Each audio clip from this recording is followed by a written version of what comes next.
अस्सलामुअलैकुम। आप सबको खुशामद JTV पर। पब्लिक किस्तन पर 17 का ट्रेलर 1 आ चुका है और उस ट्रेलर में फातिमा खातून और फलाविस बाज़ंतीनियों की कैद में चले गए हैं।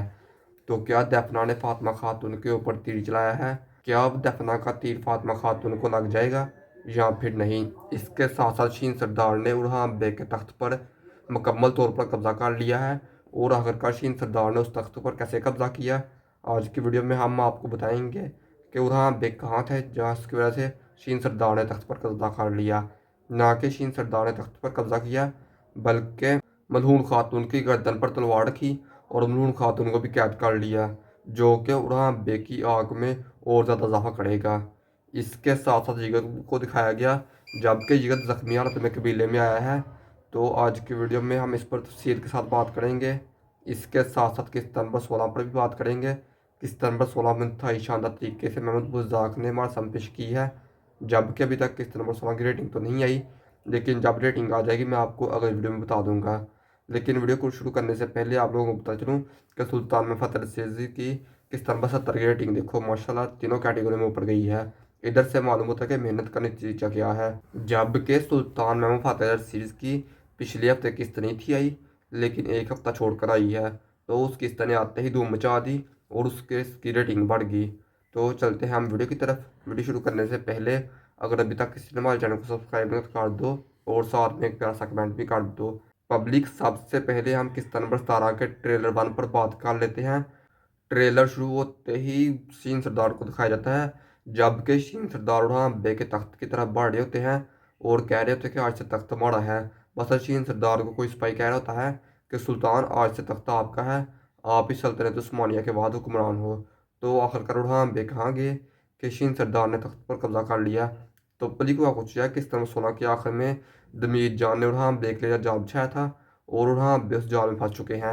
मसलन उड़ान बे उस जाल में बुरी तरह फंस चुके हैं और शीन सरदार ने इस चीज़ का फ़ायदा उठाते हुए जाकर तख्त पर कब्जा कर लिया। लेकिन ये इतनी देर नहीं चलेगा, जबकि उड़ान बे को ये बात मालूम होती है तो उड़ान बे आ जाते हैं, मतलब बुरसा भी आ जाते हैं और शीन सरदार वहाँ से भाग जाते हैं। और शीन सरदार जब भागने लगते हैं तो उड़ान बे कहता है कि तमाम के तमाम दरवाजे बंद कर दो और शीन सरदार को मेरे पास लाओ।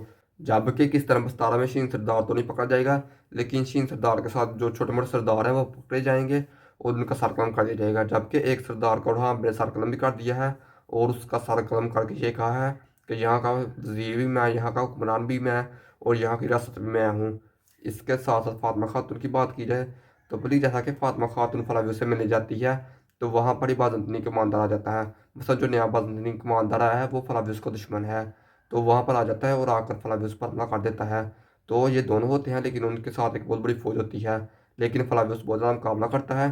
फलावियोस मुकाबला करते हुए उनके साथ लड़ता है, मसा बाज़तनी कमानदार के साथ लड़ता है और दफना इस चीज़ का फ़ायदा उठाते हुए बस फातिमा खातून को तीर मारने लगती है। तो एक चीज़ आप थोड़ा बता चुनूँ कि ये तीर फातिमा खातून को नहीं लगेगा, बल्कि पीछे से कोई आकर फातिमा खातून की जान बचा देगा। मसलन पीछे से कोई आकर तीर को दफना खातून जो तीर चलाने लगेगी उसको रोक लेगा। या तो लीमा खातून होगी या फिर उड़ान बे खुद ही आकर दफना को कत्ल कर देंगे और इस तरह दफना का तीर नहीं चल पाएगा।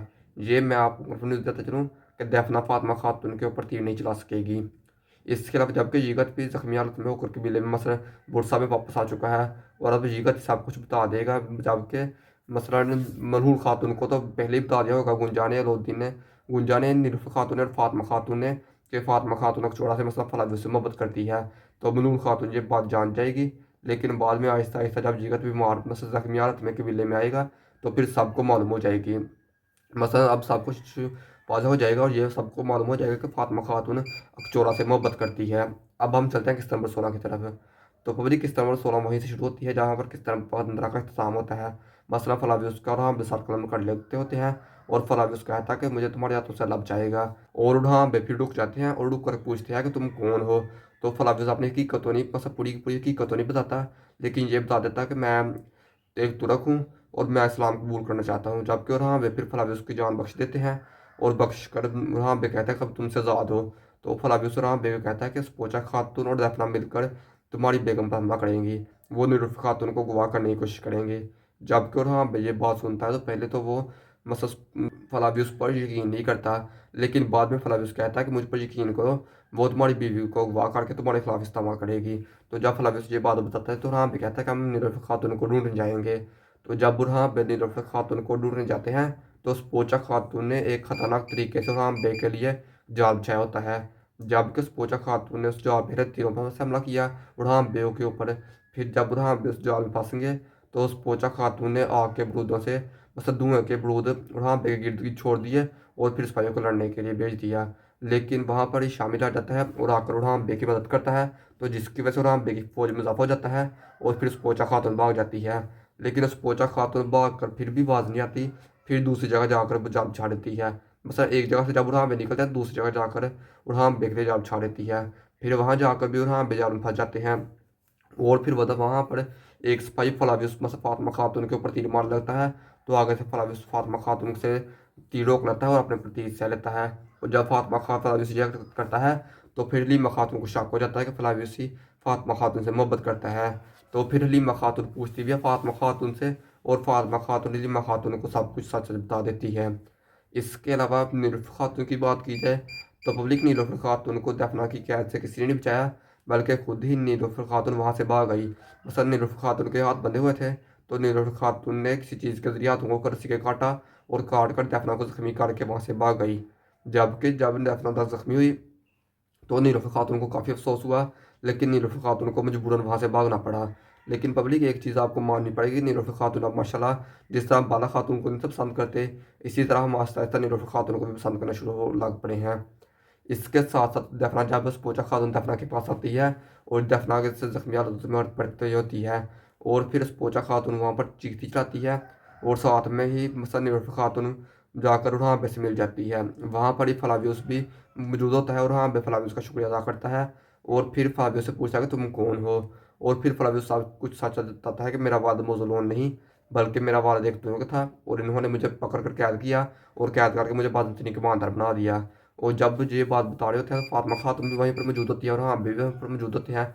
मसल सब लोग वहीं पर मौजूद होते हैं और फ्लावियस की ये बात सुन रहे होते हैं।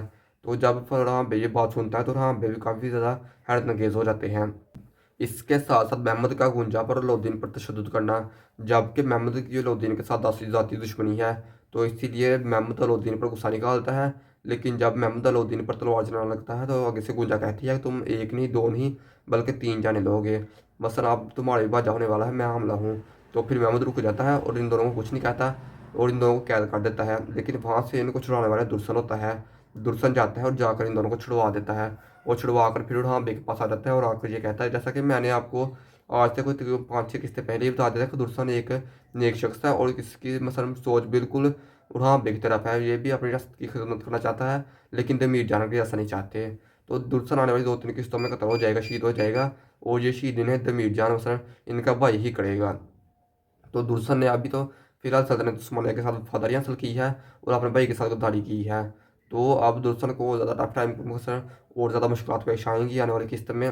इसके साथ साथ दमीर जान ने उड़ान बे के साथ मुज़ाकरात करना चाहिए लेकिन वहाँ पर दमीर जान ने मसलन उड़ान बे के लिए जाल बिछाया होता है। तो वो जाल उड़ान बे के मसलन दमीर जान के ऊपर ही लौट जाएगा और हाँ उसी जगह पर कब्जा कर लेंगे और फिर दमीर जान को वहाँ से भगा देंगे मसलन दमीर जान का जाल उसी पर उड़ जाएगा। पब्लिक किस्त नंबर 16 काफ़ी इंटरेस्टिंग किस्त थी। अगर मैं एक एक चीज़ आपको बताऊं तो वीडियो काफ़ी लंबी हो जाएगी जो कि मैं सार्वजनिक नहीं चाहता। जो जो मेन मेन पॉइंट थे वो मैंने आपको बता दिए। रेटिंग की बात की जाए तो रेटिंग आज शाम तक आ जाएगी। जैसे ही रेटिंग आएगी मैं आपको अगली वीडियो में बता दूंगा। आपको ये वीडियो कैसी लगी है मैं कमेंट में बताइएगा। अगर मिलता है नए वीडियो के साथ तब तक अपना ख्याल रखना। खुदा हाफिज़।